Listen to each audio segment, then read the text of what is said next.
بسم الله الرحمن الرحيم الحمد لله رب العالمين الرحمن الرحيم مالك يوم الدين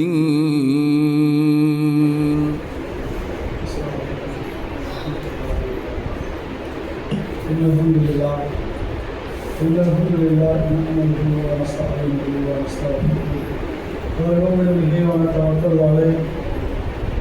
أعوذ بالله من شرور أنفسنا ومن سيئات أعمالنا. من يهده الله فلا مضل له ومن يضلل فلا هادي له.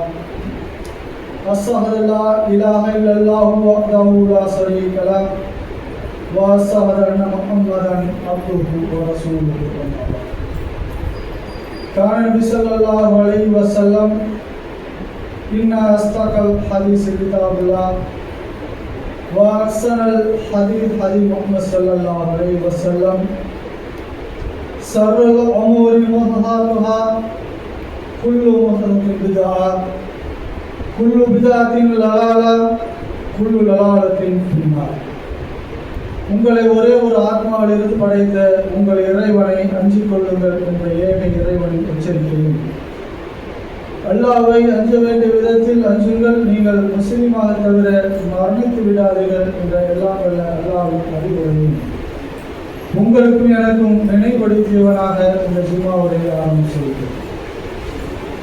கண்ணியத்துக்குரிய எல்லாம் வல்ல அல்லாஹ்வின் நல்லடியார்கள், அல்-ஹம்து சூராவின் விளக்கத்தை தொடராக நாம் பார்க்கிறோம். அதில் அல்ஹம்துலில்லாஹி ரப்பில் ஆலமீன், எல்லா புகழும் இறைவனுக்கே என்கிற செய்தியில், ஏன் இறைவனுக்கு எல்லா புகழும் என்பதற்கு இறைவன் பல கருவிகளை சொல்கிறார். அதில் ஒன்று, நான் இந்த அகிலத்தை படைத்து பராமரிக்கிற ரப்புல் ஆலமீன் எஜமானன் என்பதை முதல் கருவியாக இறைவன் சொல்கிறார். அதில் சில விஷயங்களை நாம் கடந்த ஜும்மாவில் நாம் பார்த்தோம். அதில் இந்த அகிலத்தை படைத்திருக்கிற ஏராளமான உயிர்களை நான் படைத்திருக்கிறேன், இன்னும் ஏராளமான ஜீவராசிகளை நான் படைத்திருக்கிற அந்த உயிர்களை எப்படி பராமரிக்க வேண்டுமோ அப்படி நான் பராமரிக்கிறேன் என்பதை இறைவன் சொல்லுகிறார். அப்படி படைத்து பராமரிக்கிற இறைவனை தாண்டி வேறு கடவுள்கள் இருக்கிறார்கள், வேறு மனிதர்களும் கடவுளாக ஆக முடியும் என்கின்ற சித்தாந்தம் இன்று உலகத்திலே ஏராளமாக பரவி கிடக்கிறது. ஒரே ஒரு இறைவன் அல்லாஹ்வை நம்புகிற மக்கள், மற்ற மக்கள் அப்படி இருக்கிறார்கள் என்றால் அது ஆச்சரியமில்லை. கற்களை கடவுளாக நம்புகிறார்கள், மரத்தை கடவுளாக நம்புகிறார்கள், சந்திரனை சூரியனை, அதுபோல் தம்மோடு வாழ்ந்த மலஜலம் சுமந்து வாழ்ந்து கொண்டிருந்த மனிதனை கடவுளாக நம்புகிற மக்கள் வேறு. ஆனால் ஒரே ஒரு இறைவனை ஏற்றுக்கொண்டிருக்கிற அல்லாஹ்வை நம்புகிற முஸ்லிம் என்று சொல்லிக் கொள்கிற மக்களும் இணை வைக்கிற பாவத்திலே வீழ்கிற காட்சியை பார்க்கிற போது, திருமறை குர்ஆனை படிக்கிற ஆளுங்கள், படித்து மக்களுக்கு அறிவுரை சொல்கிற எடுத்து சொல்கிற ஆளுங்கள் கூட மக்களை வழியெடுக்கிற செய்தியை நாம் பார்க்கிறோம். இப்பொழுது ரபியுல் மாதம், மீலாது நபிகள் நாயகம் ஸல்லல்லாஹு அலைஹி வஸல்லம் பிறந்த நாட்களை கொண்டாடி அவர்களுக்கு மௌலூதை ஓதி கொண்டாடுகிற நிகழ்வுகள் எல்லாம் கடந்து போயிருக்கிறது. அதிலே சில ஆளுங்கள் தொடராக சில செய்திகளை பேசுகிறார்கள். என்ன சொல்கிறார்கள்? இந்த வஹாபி கூட்டம் நபிகள் நாயகம் ஸல்லல்லாஹு அலைஹி வஸல்லம் அவர்களுக்கு மீலாது கொண்டாடக்கூடாது என்று சொல்கிறார்கள், அது இணை வைக்கிற பாவம் என்று சொல்கிறார்கள், நபிகள் நாயகம் ஸல்லல்லாஹு அலைஹி வஸல்லம் புகழக்கூடாது என்று சொல்கிறார்கள். வாருங்கள், அவர் வாய்களாலே சொல்கிறார்கள் நபிகள் நாயகம் ஸல்லல்லாஹு அலைஹி வஸல்லம் அவர்களை புகழ வேண்டும் என்று சொல்கிறார்கள் என்று சொல்லி சில வீடியோக்களை சொல்கிறார்கள். என்ன சொல்றாங்க? இந்த தௌஹீத்வாதிகள் பேசுகிறார்கள், நபிகள் நாயகம் ஸல்லல்லாஹு அலைஹி வஸல்லம் அவர்களை புகழ வேண்டும், எப்பொழுதெல்லாம் நேரம் கிடைக்கிறதோ 24 மணி நேரத்தில் எப்பொழுதெல்லாம் நேரம் கிடைக்கிறதோ அப்பொழுதெல்லாம் புகழ வேண்டும். பார்த்தீர்களா, புகழ வேண்டும் என்று சொல்கிறார்கள். பாருங்கள், ஒன்று அதை அப்படியே வச்சுட்டாங்க. அடுத்து அவங்க சொல்ற செய்தி மாற்றுறாங்க. என்ன சொல்றாங்க? நீங்கள் நபிகள் நாயகம் ஸல்லல்லாஹு அலைஹி வஸல்லம் அவர்களை புகழ வேண்டும் தான். ஆனால் நபிகள் நாயகம் ஸல்லல்லாஹு அலைஹி வஸல்லம் அவர்களே சொல்கிறார்கள், என்ன சொல்கிறார்கள்? எப்படி என்னை புகழ வேண்டும் என்கிற செய்தியை சொல்கிறார்கள். மரியம் அலைஹிஸ்ஸலாம் அவர்களின் மகன் மசீஹ் ஈசா அலைஹிஸ்ஸலாம் அவர்களை அந்த சமூகம் எப்படி வரம்பு மீறி புகழ்ந்ததோ அதுபோல் என்னை நீங்கள் புகழ்ந்து விடாதீர்கள் என்று நபிகள் நாயகம் ஸல்லல்லாஹு அலைஹி வஸல்லம் சொன்னார்கள். அப்படியே இங்கே வந்துட்டாங்க. மரியம் அலைஹிஸ்ஸலாம் அவர்களின் மகன் மசீஹ் ஈசா அலைஹிஸ்ஸலாம் அவர்களை எப்படி புகழ்ந்தார்கள் என்ற சமுதாயம்? அவர்களை கடவுளாக்கினார்கள். நாங்கள் அவரை கடவுளாக புகழ்கிறோமா? கேள்வி கேட்கிறார். இன்னைக்கு தொடரா போற அந்த ரபீல் மாதத்துல இந்த மீலாது விழாவை மௌலூதை கொண்டாடுவதற்காக தொடரா போறாங்க. அந்த இதோட முடிச்சுக்கலாம்னு நினைச்சேன். ஏன்னா இது பெரிய செய்தி. இறைவன் தன்னை ரப்புல் ஆலமீன் சொல்றானே, அதை நம்ம படிக்க படிக்க இந்த திருமறை குர்ஆனில் முதல் அத்தியாயமாக அல்ஹம்து சூராவை குர்ஆனின் உம்மா தாய் என்று சொல்கிறானே, உம்முல் குர்ஆன் குர்ஆனின் தாய் என்று நபிகள் நாயகம் ஸல்லல்லாஹு அலைஹி வஸல்லம் சொல்கிறார்களே, இந்த திருமறை குர்ஆனின் மொத்த விஷயங்களையும் சாறு முடிந்து இந்த 7 வசனங்களிலே அல்லாஹ் வைத்திருக்கிறானே, அந்த செய்தியெல்லாம் நம்ம படிக்கிற போது மிகவும் ஆச்சரியமாக இருக்கிறது. ஏராளமான செய்திகள் இருக்கிறது. இறைவன் எவ்வளவு அழகாக எனக்கு நீங்கள் இணை ஏற்பிப்பதற்கு, எனக்கு நிகராக ஒருவரை கொண்டு வருவதற்கு எந்த ஒரு முகாந்திரமும் கடுகளவு கூட இல்லை என்று சொல்கிற போது இவர்கள் எப்படியெல்லாம் அதை நியாயப்படுத்தி எப்படியேனும் மகான்களை, பெரியவர்களை, அவுலியாக்களை, நபிமார்களை புகழ்ந்து விட வேண்டும், அல்லாஹ்வுக்கு இணையாக வைத்து விட வேண்டும் என்று எப்படியெல்லாம் ஆதாரங்களை திரட்டுகிறார் என்று சொன்னார். இவர்கள் நபிகள் நாயகம் ஸல்லல்லாஹு அலைஹி வஸல்லம் அவர்களை புகழக்கூடாது சொல்றாங்க. இப்படிதான் புகழ வேண்டும் என்று சொல்கிறார்கள். ஈசா அலைஹிஸ்ஸலாம் அவர்களை அந்த சமுதாயம் புகழ்ந்தது போல் என்னை புகழ்ந்து விடக்கூடாது என்று தான் சொன்னார்களே தவிர தன்னை புகழக்கூடாது என்று சொல்லவில்லை. ஈசா அலைஹிஸ்ஸலாம் அவருடைய சமுதாயம் அந்த எப்படி ஈசா அலைஹிஸ்ஸலாம் அவர்களை புகழ்ந்தார்கள்? அவரை கடவுள் என்று சொன்னார்கள், அவர் தாயாரை கடவுள் என்று சொன்னார்கள், 3 கடவுள் கொள்கையிலே இருந்தார்கள். நாங்கள் என்ன 3 கடவுள் இருக்குமா? நாங்கள் ஈசா அலைஹிஸ்ஸலாம் அவர்களை கடவுள் என்று சொன்னது போல நபிகள் நாயகம் ஸல்லல்லாஹு அலைஹி வஸல்லம் அவர்களை கடவுள் என்று சொல்கிறோமா என்று கேட்கிறார்.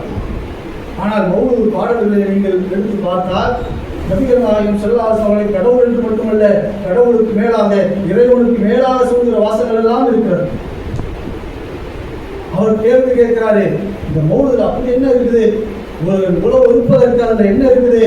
நமக்கு தெரியாம வேற ஏதேனும் வார்த்தைகள் இருக்கிறதோ என்று அவர் கேள்வியெல்லாம் கேட்கிறார். அதிலே என்ன சொல்கிறார்கள்? நபிகள் அல்லாஹ்வுக்கு இணை வைக்கிற பாவம், அதை தன்னை போல ஒரு கடவுளை, அதை கல்லை வணங்கிட்டா இணை வைக்க நினைச்சுக்கிறான். கல்லு ஒரு கடவுள்னு சொன்னா இணை வைக்க நினைச்சுக்கிறது. அல்லது அல்லாஹ்வுக்கு இருக்கிற சக்தி எல்லாம் இருக்குன்னு சொன்னாங்க இணை வைக்க நினைச்சுக்கிறான். ஆனால் அல்லாஹ் திருமறை குர்ஆனில் சொல்கிறானே, அல்லாஹ்வுக்கு என்று சில பண்புகள் இருக்கிறது, 99 பண்புகள் இருக்கிறதே. அந்த பண்புகளை ஒரு மனிதனுக்கு இருக்கிறதாக நாம் நினைத்தால் அதில் கேட்கிறது ஒரு பண்பு, அன்பு செலுத்துகிறது ஒரு பண்பு, கொடுக்கிறான்ங்கிற ஒரு பண்பு, இப்படி நிறைய பண்புகள் இருக்கிறது. அன்பு செலுத்துகிறான், நம்மளும் தான் அன்பு செலுத்துகிறோம். அடுத்து அதை நம்ம பார்த்துருக்கிறோம். மனிதர்களும் அன்பு செலுத்துகிறார்கள், இறைவனும் அன்பு செலுத்துகிறார். இறைவனும் கொடுக்கிறான், மனிதர்களும் கொடுக்கிறார்கள். அப்ப 2 ஒன்றுதானே? அதுவல்ல, இறைவன் கொடுப்பதற்கும் இறைவன் அன்பு செலுத்துவதற்கும் மனிதர்கள் அன்பு செலுத்துவதற்கும் மனிதர்கள் கொடுப்பதற்குமான ஏராளமான வித்தியாசங்கள் இருக்கிறது. அதை புரியாமல் ஏகப்பட்ட குளறுபடிகளை செய்கிறார்கள். அப்ப ஈசா அலைஹிஸ்ஸலாத்தை போல நாங்கள் போகல அப்படின்னா அந்த மௌலூது வரிகளில் என்ன இருக்கிறது? நபியை பார்த்து கேட்கிறார்கள், இவர் எங்களை மன்னிக்கக்கூடியவர். இப்போ நான் இவருக்கு ஒரு தப்பு பண்ணிட்டேன், நான் அவர் உயிரோடு இருக்கிறாரு, அவரை பார்த்து நான் உங்களுக்கு ஒரு அநியாயம் செஞ்சுட்டேன், மன்னிச்சிருங்க என்று கேட்கிறேன். அது அவர் முன்னாடி இருக்கிறாரு, கேட்கிறேன், அவர் நினைச்சா மன்னிக்கலாம், என்னென்ன இல்லை. ஆனால் நபிகள் நாயகம் ஸல்லல்லாஹு அலைஹி வஸல்லம் உயிரோடு இருக்கிறார்களா? ஆனால் அவர் இறந்த பிறகு நபிகள் நாயகம் ஸல்லல்லாஹு அலைஹி வஸல்லம் சொல்கிறார்கள், நபிகள் நாயகம் சொல்றாங்க, என் மீது ஸலவாத் சொல்லுங்க. நீங்கள் ஒரு முறை எனக்கு ஸலவாத் சொன்னால் அதற்கு 10 முறை அல்லாஹ் அருள் புரிகிறான்னு சொல்றாங்க. அவர் நபி தோழர்கள் கேட்கிறார், அல்லாஹ்வுடைய தூதரே, நீங்கள் இறந்த பிறகு நாங்கள் சொல்கிற ஸலவாத்தை நீங்கள் எப்படி உணர முடியும்? அப்பொழுது நபிகள் நாயகம் ஸல்லல்லாஹு அலைஹி வஸல்லம் சொன்னார்கள், நீங்கள் சொல்வதை என்னால் கேட்க முடியாது. ஆனால் நீங்கள் ஸலவாத் சொன்னால் அதை எடுத்து வந்து என்னிடத்திலே காட்டுவதற்கு சொல்வதற்கு அல்லாஹ் வழக்குமார்களை நியமித்திருக்கிறார் என்று சொல்கிறார். நான் நேரடியாக கேட்டு நபிகள் நாயகம் ஸல்லல்லாஹு அலைஹி வஸல்லம் சொல்கிறேன். இந்த செய்தியை கூட போடாம அல்லாஹ் அவர் நபிகள் நாயகம் ஸல்லல்லாஹு அலைஹி வஸல்லம் இடத்திலே நாங்கள் மன்னிப்பு கேட்கிறோம் என்று அந்த மௌலூது வரிகள் இருக்கிறது. நீங்கள் தான் எங்களுக்கு செல்வத்தை தரக்கூடியவர்கள் என்று மௌலூது வரிகள் இருக்கிறது. அதை தாண்டி எங்களுக்கு பெரும் குற்றங்களை மன்னிக்கக்கூடியவர் என்று மௌலூது வரிகள் இருக்கிறது. இதையெல்லாம் இணை வைக்கிற பாவம் இல்லையா என்று கேட்கிற போது அதற்கு அவர்கள் பதில் சொல்வது, அதே போல மோதின் ஆண்டவர் மௌலூது, அப்துல் காதர் ஜீலானி அவர்களுடைய மௌலூதுல அந்த வரிகள் பாருங்க எவ்வளவு அபத்தமான வரிகள் இருக்கிறது. அந்த மௌலூது வரிகளுக்கு முன்னாடி சொல்லுவாங்க இந்த செய்தி, அவரை பற்றி பெருமைப்படுத்துகிற செய்தியில சொல்ற அந்த செய்தியை பாருங்க. அண்ட கோடிகளும் ஓர் பந்தென கைக்குள் அடக்கி விளையாட வள்ளி. எப்படி இந்த பிரபஞ்சம், மொத்த பிரபஞ்சமும் அதை ஒரு பந்து மாதிரி சுருட்டி அதுல நீங்க வந்து விளையாட்டுக்கு வாங்க. அப்படி எப்படிப்பட்ட ஒரு அபத்தமான எவ்வளவு பயங்கரமான ஒரு வார்த்தை. ஒரு அப்துல் காதர் ஜீலானி மேல ஒரு நல்ல மனிதர் தான், ஆனால் அவர் மீது இருக்கிற பக்தி இந்த மனிதர்களை எப்படி கொண்டு போவது என்று சொன்னால், இந்த ஒட்டுமொத்த பிரபஞ்சம் இருக்கிறதே அதை பந்து போல கையில வச்சுக்கிட்டு விளையாடுவாங்க என்று சொல்றான்னு சொன்னா, அப்ப எப்படி அவர் ஒரு கொண்டு போறாங்க. அடுத்து என்ன சொல்றாங்க, மண்ணகமும் விண்ணகமும் அணுவை குலைத்து மாட்டி விளையாட வாரி. எப்படி இந்த பூமியையும் இந்த வானத்தையும் எதிர மாட்டுமா, அணுவாருக்கு அணு இருக்குத அந்த அணுவில் மாட்டி விளையாடுவாங்க.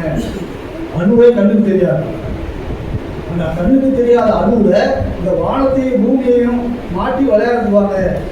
நீங்க விளையாடுவீங்க அப்படின்னு சொல்றாங்கன்னா, அப்ப அவருக்கு எவ்வளவு ஆற்றலை சக்தி இதெல்லாம் அல்லாஹ் வாழ முடியும். அல்லாஹ் அந்த அணுவு இருந்தா இந்த உலகத்தை படைச்சிருக்கான். அதை எப்படி இந்த எவ்வளவு நெருக்கமாக அல்லாஹ்வுக்கு நெருக்கமாக கொண்டு வருகிறார்கள், அல்லாஹ்விட உயர்வாக கொண்டு வருகிறார்கள் என்கிற செய்தியை நம்ம பார்க்கிறோம். அடுத்து என்ன சொல்றாங்க, கண்டித்த கடுகில் 7 கடலை உருட்டி கலக்கி விளையாடவாறு. கடுகு இருக்குல்ல, கடுகு சின்ன கடுகு, அந்த கடுகுக்குள்ள 7 கடலையும் உள்ள விளையாட்டி உள்ள விட்டு அதை கலக்கி விளையாடுங்க விளையாடக்கூடியவரை என்று சொல்றான்னு சொன்னா, அப்ப ஒரு மகானை, ஒரு பெரியவரை, ஒரு நல்ல மனிதனாக இருக்கட்டும், அப்புறம் அவருக்கு நீங்க எவ்வளவு உயர்வான ஒரு ஆற்றலை சக்தியை நீங்க கொடுக்குறீங்க. இந்த 7 வானத்தையும் பூமியையும் நீங்க பந்து போல சுற்றி நீங்க விளையாடுவீங்க, அணுக்குள்ள மாட்டி விளையாடுவீங்க, இந்த கடலை கடுகுக்குள்ள விட்டு அதை நீங்க கலக்கி விளையாடுவீங்க என்று சொன்னால் இது யாருக்கு முடியும்? இறைவனை விட ஒரு உயர்ந்த ஆற்றல் சக்தி இருப்பதாக இந்த மகான்களுக்கு நீங்க இருக்கிறது நினைக்கிறீங்க. இது இணை வைக்கிற மிகப்பெரிய பாவம் இல்லையா? அல்லாஹ்வுக்கு நேராக அவர்களை கருதுகிற பாவம் இல்லையா என்று அவர்களை கேட்டால் அதற்கு அவர்கள் பதில் சொல்ல மாட்டார். வேற ஏதோ குர்ஆன் வசனங்களை அப்படி போட்டு இப்படி போட்டு அல்லாஹ்வே குர்ஆன்ல சொல்றான், நபிகள் நாயகம் ஸல்லல்லாஹு அலைஹி வஸல்லம் போல வேண்டும் என்று சொல்கிறான். அல்லாஹ்வும் அவர்கள் மீது ஸலவாத் சொல்கிறான், நீங்களும் ஸலவாத் சொல்லுங்க. அல்லாஹ் திருமறை குர்ஆன்ல வசனத்தில் இருக்கிற அப்புறம் அவர்கள் மீது ஸலவாத் சொல்கிற போது இது என்ன தப்பு என்று கேள்வி கேட்கிறார். அப்ப இவ்வளவு அபத்தமான வரிகளை ஓதிக்கொண்டு அதை நியாயப்படுத்திக் கொண்டு அதற்கென்று ஒரு விழாவை கொண்டாடி கொண்டு இதுல ஆச்சரியம் என்னன்னு சொன்னா, இவர் ஏதோ புரியாத மக்கள், குர்ஆனை படிக்காத மக்கள், நபிகள் நாயகம் ஸல்லல்லாஹு அலைஹி வஸல்லம் முன்மொழியை படிக்காத மக்கள், ஏதோ காலகாலமாக செஞ்சாங்க, அப்படியே செஞ்சுட்டு போறாங்க, அவர்களுக்கு புரியல தெரியல என்றால் வேறு விஷயம். ஆனால் திருமறை குர்ஆனை படித்து நபிகள் நாயகம் ஸல்லல்லாஹு அலைஹி வஸல்லம் முன்மொழிகளை படித்து திருமறை குர்ஆனை இவ்வளவு ஒரு அளவு அதிகாரம் கூட யாருக்கும் கொடுக்கலன்னு நல்லா சொல்றாங்க. திருமறை குர்ஆனை எடுத்து படிச்சோம்னு சொன்னா, ஆதம் அலைஹிஸ்ஸலாம் அவர்களை தன் கரங்களால் படைத்தேன்னு சொல்றாங்க. என் 2 கரங்களால் படைத்த இவருக்கா நீ பணியை மறுக்கிற அப்படின்னு சைத்தானை பார்த்து எல்லாம் கேட்கலாம். என் கையால படைச்ச பாவரை அவருக்கு நீ பணியை மறுக்கிறியா அப்படின்னு சைத்தானை பார்த்து எல்லாம் கேட்டான்னு சொல்லி திருமறை குர்ஆனை சொல்றோம். அப்படி படைக்கப்பட்ட ஆதம் அலைஹிஸ்ஸலாம் அவர்கள் ஒரு தவறு இழைத்து விடுகிறார். சொர்க்கத்தில் விட்டா சொர்க்கத்தில் ஒரு தப்பு செஞ்சுட்டாரு. சரி, நம்ம கையில படைச்ச மனுஷன், ஒரு முதல் மனுஷன் போனா போதும் நல்லா பண்ணிச்சானா, நீ தப்பு செஞ்சுட்ட, சொர்க்கத்திலிருந்து வெளியே உடனே அல்லாஹ் தூக்கி வெளியே வீசிட்டான் ஆதம் அலைஹிஸ்ஸலாத்துக்கு அந்த கதி. அப்படிங்கும் போது இப்ப இந்த மகான்களுக்கு, இந்த பெரியார்களுக்கு இந்த ஆற்றலை, இந்த சக்தியை, இந்த வல்லமையை கொடுத்தது யார்? அல்லாஹ் தன் அதிகாரத்தில் பங்கு கொடுத்திருக்கானா? நபிமார்கள், எத்தனையோ நபிமார்கள் தனக்கு நண்பர் என்று சொல்ற இப்ராஹிம் அலைஹிஸ்ஸலாம் அவர்களை கூட தனக்கு நண்பர் என்று அல்லாஹ் சொல்ல யாருக்கும் கொடுக்க சொல்லல. எந்த நபிமார்களுக்கும் நபிமார்களையும் அல்லாஹ் தன்னுடைய நண்பர் என்று சொல்ற இப்ராஹிம் அலைஹிஸ்ஸலாம் தான் சொல்றான். ஆனா அவருக்கு கூட தன் தந்தையை காப்பாற்ற முடியும்னு சொல்ற செய்தியை நம்ம திருமறை குர்ஆன்ல பார்க்கிறோம். ஈசா அலைஹிஸ்ஸலாம் அவர்கள் திருமறை குர்ஆனை நம்ம படிச்சாலே, நபிமார்கள் வரலாறு படிச்சாலே போதும். நபிமார்களுக்கு எந்த அதிகாரம், கடுகள் எவ்வளவு ஒரு உயர்ந்த சிறப்பு இருந்தாலும் சரி, இந்த சிறப்போடு செய்து அவர்களுடைய உழைப்பால், அவர்களின் நல்ல சிந்தனையால், நல்ல செயல்களால் அவர் உயர்ந்த இடத்தை அடைந்து கொடுக்க முடியுமே தவிர, அந்த உயர்ந்த இடத்தை வைத்துக் கொண்டு அல்லாஹ்வுடைய அதிகாரத்தை, அல்லாஹ்வுடைய அந்தஸ்தை, அல்லாஹ்வுடைய கண்ணியத்தை அவர்களால் பெறவே முடியாது என்பதை நபிமார்கள், உயர்ந்த மனிதர்கள், அவுலியாக்கள் அவர்கள் வச்சு கொண்டில்லை. இருக்கிற மனிதர்களிலேயே சிறந்த இடம் யாருக்கு? நபிமார்களுக்கு தான். மனிதர்களே உயர்ந்த இடம் யாருக்கு? நபிமார்களுக்கு. அந்த நபிமார்களுடைய நிலையை பார்த்தாலே வேற எந்த மனிதருக்கும் எந்த அதிகாரமும் இருக்குதுன்னு நம்மளால் நம்பவே முடியாது. அப்படி அழகான வசனங்கள் இருக்கும்போது எப்படி இந்த ஆளுங்கள் படித்தவர்கள் அஜகுமார்கள்லாம் எப்படி இப்படி சொல்றாங்கன்னு நமக்கு ஆச்சரியமா இருக்கு. ஈசா அலைஹிஸ்ஸலாம் வரலாறு. ஈசா அலைஹிஸ்ஸலாம் அவர்கள் படைக்கப்பட்டது மிகப்பெரிய அற்புதம். எப்படி படைக்கிறாங்களா? ஒரு தாய் இல்லாமல், தந்தை இல்லாமல் ஈசா அலைஹிஸ்ஸலாத்தை அல்லாஹ் படைக்கிறான். தன் கட்டளையால் உருவானவர் சொல்லி அல்லாஹ் சொல்றான். அவர் அதை தான் என்ன சிறப்பு? பிறந்த உடனே பேசுறாரு. வெளியே தாயின் வயிற்றிலிருந்து வெளியே வந்த உடனே பேசுறாரு, நான் தான் நபி, எனக்கு அல்லாஹ் வேதத்தை கொடுத்துருக்கான், கொள்கையை ஏவி இருக்கிறான் என்று அந்த சமுதாயத்தில் பிறந்த உடனே பேசுறாரு. அவர் அற்புதமாக அவ்வளவு பெரிய ஒரு அற்புதம் வழங்கப்பட்டவர். அதை தாண்டி அவர் என்ன அந்த சமுதாயத்தில் என்னென்ன அற்புதங்களை செய்து காட்டினார் என்பதெல்லாம் அல்லாஹ் திருமறை குர்ஆனில் சொல்றான். அவர் இறந்து போனவர்களை உயிர்ப்பிப்பார், பிறவி குருடை அவர் நீக்குவார் அல்லாஹ் சொல்றான். யாருடைய? என்னுடைய அனுமதியோடு அதை சேர்த்து அல்லாஹ் சொல்றான். அல்லாஹ் திருமறை குர்ஆனில் சொல்லும்போது, என்னுடைய அனுமதியோடு இறந்தவரை நீங்கள் உயிர்ப்பிப்பீர்கள், என்னுடைய அனுமதியோடு பிறவி குருடை நீங்கள் நீக்குவீர்கள், அதே போல என்னுடைய அனுமதியோடு குஷ்டரோகத்தை நீங்கள் நீக்குவீர்கள் அப்படின்னு அல்லாஹ் அதை சேர்த்து சொல்லுவாங்க. இங்கே இவருக்கு அந்த அதிகாரம் இருக்குதோ, இவருக்கு அப்படி ஒரு ஆற்றல் இருக்குது, இவருக்கு அப்படி சக்தி இருக்குன்னு மனிதர்கள் நினைத்திருவார்கள். இன்னைக்கு நினைச்சிட்டு இருக்கானே, அதுபோல் நினைத்து விட கூடாது தான். இந்த வசனத்தை படிக்கும் போது எப்படி யாருக்குமே கொடுக்கும். அவர் ஒரு அற்புதமாக உருவானவர், அற்புதமாக பிறந்தவர், இவ்வளவு ஆற்றலை அல்லாஹ் கொடுத்துருக்கான். ஆனால் அல்லாஹ் அதை சொல்லும் போது எப்படி சொல்றான்? என்னுடைய அனுமதியோடு தான் நீங்கள் களிமண்ணிலே பறவை செய்து என் அனுமதியோடு அதில் நீங்கள் ஊதுவீர்கள், அது உயிர் பெற்று பறக்கும். என் அனுமதியோடு இறந்து போனவர்களை நீங்கள் உயிர்ப்பிப்பீர்கள், என்னுடைய அனுமதியோடு பிறவி குருடை நீங்கள் நீக்குவீர்கள். அல்லாஹ் நான் அனுமதிச்சாதான் என்ன செய்ய முடியும். அப்படிப்பட்டவர் நாளைக்கு மறுமையில் ஒருவர் அல்லாஹ் அந்த செய்தியை சொல்லி காட்டுறான். நாளைக்கு மறுமையில் அவர் வந்து நிற்பார், அல்லாஹ் விசாரிப்பான். ஏப்பா, ஈசா அலைஹிஸ்ஸலாத்தை கூப்பிட்டு விசாரிப்பான், உன்னுடைய சமுதாயத்தை தான் நீ வந்து என்னையும் என் தாயாரையும் கடவுளாக ஆக்கிக்கொள் என்று ஒரு சமுதாயத்துக்கு நீ சொன்னியா? அல்லாஹ் கேட்பான்.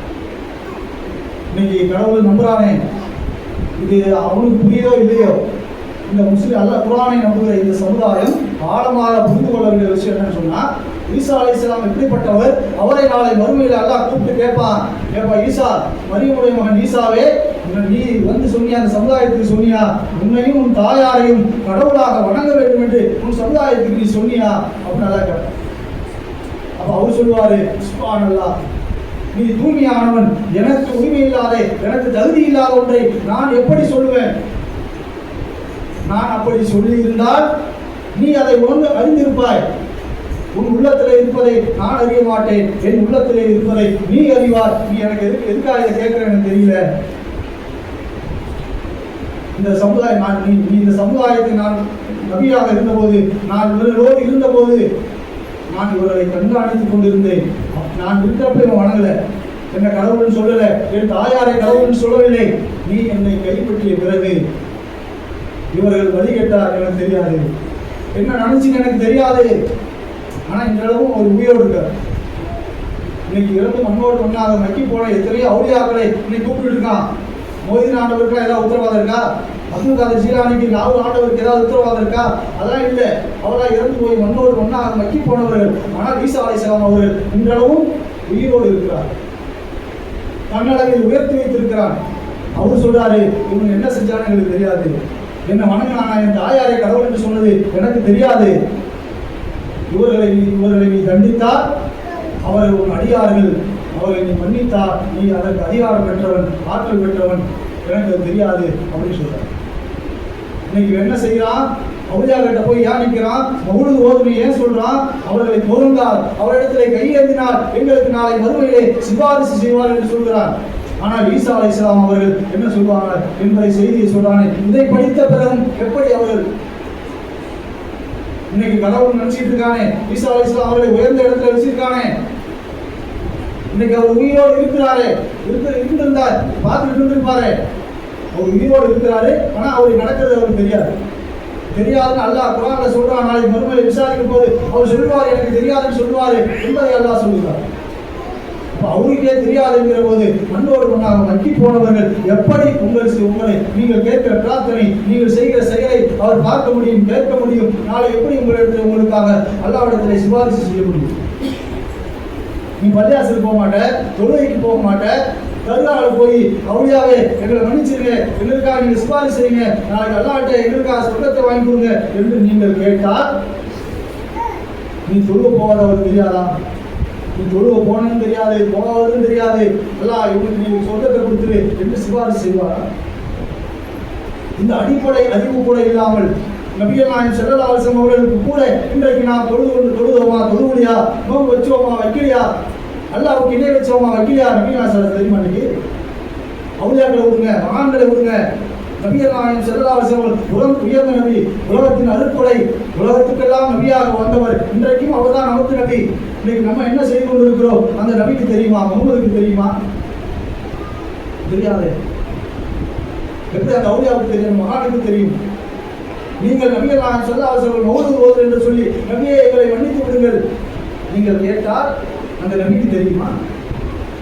நீங்கள் ஸலவாத்தை சொல்லுங்கள், அந்த ஸலவாத்தை மலக்குகள் எனக்கு எடுத்து காட்டுவார்கள் என்றுதான் நபிகள் நாயகம் ஸல்லல்லாஹு அலைஹி வஸல்லம் சொல்லி இருக்கிறார். தவிர நீங்கள் பாவ மன்னிப்பு கேளுங்கள், நீங்கள் கேட்டால் எனக்கு தெரியும், அதே நேரத்தில் மலக்குமார்கள் உங்களுக்கு சேர்ப்பார்கள், நான் உங்களுக்கு சிபாரிசு செய்வேன் என்ற உத்தரவாதத்தை எங்கே நபிகள் நாயகம் ஸல்லல்லாஹு அலைஹி வஸல்லம் தந்திருக்கிறார்களா?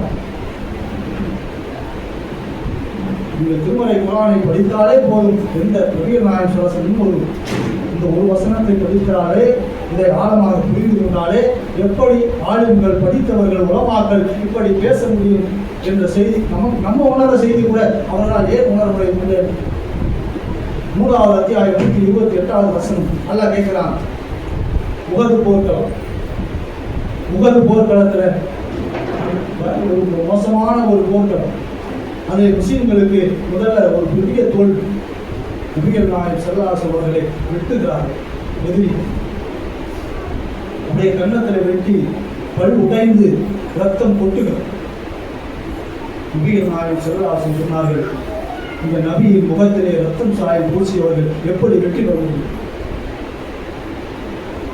இது சாதாரண வார்த்தை. நம்ம ஒரு அநீதி இழைக்கப்பட்டால் அல்ல, சாதாரண நம்ம போன்ற மனிதர்கள் சாதாரணமாக நமக்கு ஒரு மனிதன் அநீதி இழைத்து விட்டான், அநியாயமாக நம்ம ஒருத்தர் அடிச்சுட்டான்னு சொன்னா அவனை நாசமா போடா அப்படின்னு நம்ம சபிச்சா அல்ல அதை குற்றம் முடிக்க மாட்டான். இது அல்லாஹ்வுடைய அதிகாரம். அவன் நாசமா போன என்று நான் சொல்வது அது அல்லாஹ்வுடைய அதிகாரம். ஆனால் எனக்கு அநீதி இழைக்கப்பட்டிருக்கிறது, நான் சொல்வதை அல்லாஹ் குற்றமாக பார்க்க மாட்டான். அநீதி இழைத்தவன் சொல்கிற வார்த்தையை அல்லாஹ் குற்றமாக பிடிப்பதில்லை. ஆனால் நபி என்பதற்காக என்ன சொல்கிறான்? அல்லாஹ் சொல்றான், லைஸ லக மின் அம்ரி ஷை'ன். எந்த நேரத்துல செய்தியை சொன்னா அடிச்சு பல்லு உடைந்து ரத்தம் கொட்டுகிறது. அந்த நேரத்தில் சொல்றாங்க, ஒரு நபியின் முகத்திலே ரத்தம் சாயம் பூசியவர்கள் எப்படி வெற்றி பெற முடியும் என்று கேட்கிற போது அல்லாஹ் சொல்கிறான், அதிகாரத்தில் நபியே, அதிகாரத்தில் உமக்கு எந்த பங்கும் இல்லை. ஒரு போர்க்களத்தில் அல்லாஹ்வுக்காக இந்த மார்க்கத்தை நிலைநாட்ட வேண்டும் என்பதற்காக, இந்த மார்க்கம் மேலோங்க வேண்டும் என்பதற்காக தன் உயிரே கொடுக்க வந்த நபி தோழர்கள் இருக்க, தன் உயிரையும் கொடுக்க களத்தில் இருந்த நபிகள் நாயகம் ஸல்லல்லாஹு அலைஹி வஸல்லம் அவர்கள் வெட்டுப்பட்டு மிகப்பெரிய ஒரு துன்பத்தில் இருக்கிற அந்த நேரத்தில் சொன்னார்கள், ஒரு வலியின் வேதனையில சொன்ன வார்த்தையை அல்லாஹ் அங்கீகரிக்கவில்லை. எப்படி அதிகாரத்தை உனக்கு பங்கு இருக்க முடியும்? அதிகாரத்தை உனக்கு பங்கு இல்லை. இது சாதாரண வார்த்தை. இதுல என்ன அதிகாரம்? நீ அவன் ஜெயிக்க முடியாதுன்னு சொன்னா அதான அர்த்தம். அல்ல அப்படி எடுக்கிறான்னு சொன்னா அவன் எப்படி ஜெயிக்க முடியும்னு சொன்னா அவன் தோத்து போனீங்கன்னு நினைக்கிறியா? நீ சாவ முடியா? இது என்னுடைய அதிகாரம். யார் ஜெயிக்க வேண்டும், யார் வெற்றி பெற வேண்டும், யார் தோல்வி பெற வேண்டும் என்பது என்னுடைய அதிகாரம். அதை நீ கையில் எடுக்க பார்க்கிறியா? அந்த அதிகாரம் உனக்கு இல்லை என்று சொல்லிவிட்ட இந்த வார்த்தை உண்மையாகிவிடக் கூடாது என்பதற்காக இந்த நபி தூதர் சொன்ன வார்த்தை உண்மையாகிவிடக் கூடாது என்பதற்காக, எப்படி வெற்றி பெற வேண்டும், வெற்றி பெற முடியும் என்று சொன்ன வார்த்தை உண்மையாகிவிடக் கூடாது என்பதற்காக அந்த உகது போர்க்களத்திலே எதிரிகள் தான் முதல் வெற்றி பெற்றார். அடிப்பட்டு மயங்கி விழுந்தார்கள். நபி தோழர்களால் சிதறி ஓடினார்கள். முதல் வெற்றி யாருக்கு? எதிரிகளுக்கு தான் அல்லாஹ் வெற்றி கொடுக்கிறார். தூதர் வார்த்தை உண்மையாகிவிடக் கூடாது, அல்லாஹ் அவருக்கு அதிகாரத்தை கொடுத்து விட்டான் என்று நினைத்துவிடக் கூடாது என்பதற்காக முதல் அந்த போர்க்களத்திலே, உகது போர்க்களத்திலே எதிரிகள் வெற்றி பெறுகிறார்கள். அப்படி அல்லாஹ்வுடைய அதிகாரத்திலே இந்த முகம்மதே, இந்த நபியே அல்லாஹ்வுடைய ஹபீப் என்று சொல்லக்கூடிய அளவுக்கு நாளை மறுமையில் இந்த அகிலத்து மக்களுக்கெல்லாம் கொடுக்காத ஒரு உயர்ந்த மக்காமை என்கின்ற ஒரு உயர்ந்த இடத்தை இறைவன் கொடுக்க இருக்கிறானே, அவருக்கு தான் கொடுக்கிறான். ஒரே ஒரு நபருக்கு தான் கிடைக்கும், அது இந்த முகமதுக்கு தான் கிடைக்கும் என்று அல்லாஹ்வே சொல்கிற அளவுக்கு ஒரு சிறந்த உயர்ந்த ஒரு இடத்தை வைத்திருக்கிற நபிகள் நாயகம் ஸல்லல்லாஹு அலைஹி வஸல்லம் கூட அல்லாஹ்வின் அதிகாரத்திற்கு அடுகளவும் கூட அதிகாரம் இல்லை என்கிற போது எப்படி இந்த உலகத்தில் வாழ்கிற மக்களுக்கு, மகான்களுக்கு, இளைஞர்களுக்கு எப்படி கிடைத்துவிடும்? நபிகள் நாயகம் ஸல்லல்லாஹு அலைஹி வஸல்லம் கூட இல்லை என்கிற போது என்ற இந்த அடிப்படை அறிவு கூட இல்லாமல் மக்களை வழியெடுப்பதற்காக, மக்களை சிறுக்கின்பால் இருப்பதற்காக, மக்களை நரகத்தின்பால் வீழ்த்துவதற்காக இந்த ஆளும் என்ற போர்வையிலே மக்களை வழியெடுத்துக் கொண்டிருக்கிற செய்தியை நாம் பார்க்கிறோம். எனவே நாம் ஆழமாக புரிந்து கொள்ள வேண்டும். நாம் சந்திக்கிற மக்களுக்கு இந்த செய்தியை சொல்லணும். அல்லாஹ் யாருக்கும் இந்த அதிகாரம் கொடுக்கல என்கிற போது எப்படி நீங்கள் அவங்களுக்கு இருக்குது, இவங்களுக்கு இருக்குது என்று நீங்கள் எப்படி சொல்லுவீங்க என்று கேட்க வேண்டும் என்பதற்கு தான் இந்த செய்தியை உங்களோடு நான் கலந்து கொள்கிறேன். இதோடைய முதல்வரை சிறப்பாக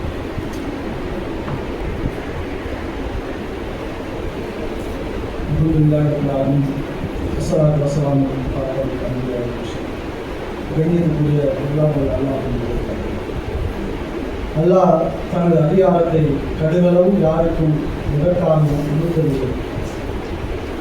தனக்கு இணையாக எந்த ஒரு மனிதரும் ஒரு சிறிதளவு தனக்கு இணை வைக்கிற பாவத்தை செய்தாலும் அதற்கு மிகப்பெரிய ஒரு தண்டனை இருக்கிறது என்பதை நாம் திருமறைப்பாளர்கள் குறிக்கிறோம். இணை வைக்கிற பாவத்திற்கு மன்னிப்பே இல்லை. நாளை வறுமையில் நிரந்தர நரகத்திற்கு செல்லக்கூடிய அந்த பாவத்தை புரியாமல் அறியாமல் படித்தவர்களும் சேர்த்து மக்களுக்கு பரப்பிக் கொண்டிருக்கிறார்கள் என்பது நமக்கு மிகப்பெரிய ஒரு வேதனையான விஷயமாகும்.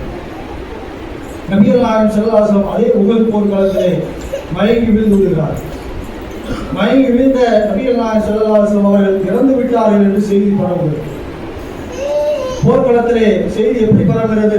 நபி இறந்து விட்டார் என்று பரவுகிறவர் நபி தோழர்களெல்லாம் என்ன நினைக்கிறார்கள் சொன்னால், தூதரே போயிட்டாரு, நம்ம தலைவரே போயிட்டாரு, இதற்கு மேல் எதற்கு போர், யாருக்காக போர், எல்லாம் ஓடுன்னு சொல்லி எல்லாம் ஓடுறாங்க. நபி தோழர்களெல்லாம் சிதறி ஓடுகிறார்கள், எல்லாம் மூளை கொண்டு ஓடிக்கிறார். அந்த நேரத்தில் இறைவன் ஒரு செய்தியை இறக்குகிறார். ரொம்ப ஆழமாக சிந்திக்க வேண்டிய ஒரு செய்தி. நீங்க இந்த தூதர் இறந்து போயிட்டாரு, அந்த மக்கள் என்ன நினைக்கிறாங்க, நபி தோழர்கள் என்ன நினைக்கிறான்னு சொன்னா, நம்ம போர் செஞ்சதற்காக இவர் தலைவராக இருக்கிறாரு, இவர் தூதராக இருக்கிறாரு, இவருக்காக நம்ம செஞ்சோம், அவரே இறந்து போயிட்டாரு, இனிமேல் நம்ம எதற்கு போர் செய்யணும், யாருக்காக செய்யணும், எல்லாம் ஓடு, எல்லாம் ஓடுறாங்க. அந்த நேரத்தில் இறைவன் ஒரு செய்தியை இறக்குகிறார். என்ன செய்தாரு? அம்மா முகமது இல்லா ரசூல், இந்த முகமது தூதரை தவிர வேறு இல்லை. அது ஹலத்தமின் கபுலிகின் ரசூல், இதற்கு முன் பல தூதர்கள் சென்று விட்டார்கள்.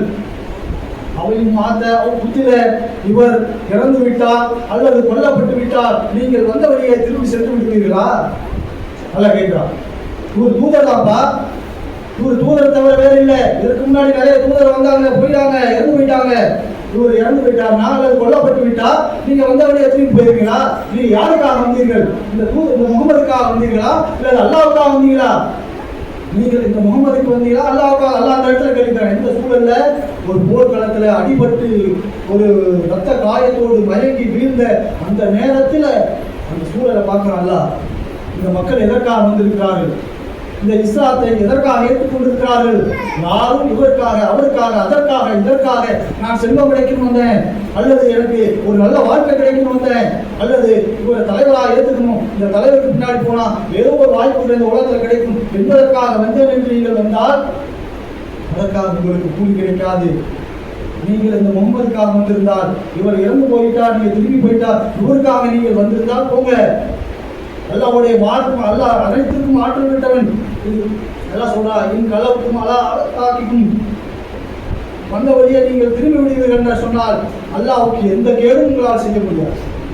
நீங்க இவருக்காக வந்துட்டு நீங்க வந்த வழியே திரும்பி போனீங்கன்னு சொன்னா அல்லாஹ்வுக்காக எந்த கேடும் செய்ய முடியாது. யார் அல்லாஹ்வுக்காக இந்த மார்க்கத்திலே நிலைத்து நிற்கிறார்களோ அவர்களுக்கு அல்லாஹ் மகத்தான கூலியை வழங்குவான் என்று அல்லாஹ் சொல்றார். எப்படிப்பட்ட சூழல்ல அல்லாஹ் இந்த செய்தியை சொன்னா அந்த மக்கள் வழிதவறி போய்விடக்கூடாது, மக்கள் வழி தவறான செய்தியை உள்ளத்தில் பதிவைத்துக் கொள்ளக்கூடாது என்பதற்காக ஒரு போர்க்களத்தில் கூட அல்லாஹ் அழகான ஒரு செய்தியை பதிவிருக்கிறார். நீங்கள் இந்த மார்க்கத்தில் இருப்பதும் இதிலே நீங்கள் உழைப்பதும் நீங்கள் அமல்களை செய்வதும் நல்லவர்களை செய்வதும் எல்லாம் எதற்காக இருக்க வேண்டும் என்று சொன்னால் அவருக்காக இவருக்காக தூதற்காக அல்லது மகானுக்காக என்று யாருக்குமாக இல்லை, அல்லாஹ்வுக்காக இருக்க வேண்டும். நாளை வறுமையிலே அல்லாஹ் கொடுக்கிற அந்த சொர்க்கத்துக்காக இருக்க வேண்டுமே தவிர அல்லாஹ் கொடுக்கிற அந்த நரகத்திற்கு அஞ்சி அந்த பாவத்திலிருந்து தவிர்த்து கொள்ளக்கூடிய தவிர நான் இவருக்காக அவருக்காக ஊருக்காக என்று இருந்துவிட்டால் அதற்காக எந்த கூலியும் கிடைக்காது என்பதை அழகாக அற்புதமாக சொல்கிறார். எனவே நாம் இந்த செய்தியை அழகாக புரிந்து கொண்டு அல்லாஹ்வுக்கு தான் எல்லா அதிகாரமும் நடுகளவும் யாருக்கும் பிரித்துக் கொடுக்கவில்லை என்பதை ஆழமாக புரிந்து கொள்ளக்கூடிய நன்மக்களாக இறைவன் உங்களை நீங்கள் ஆக்கியோடு பிரார்த்தனையோடு உடைய விஷயம்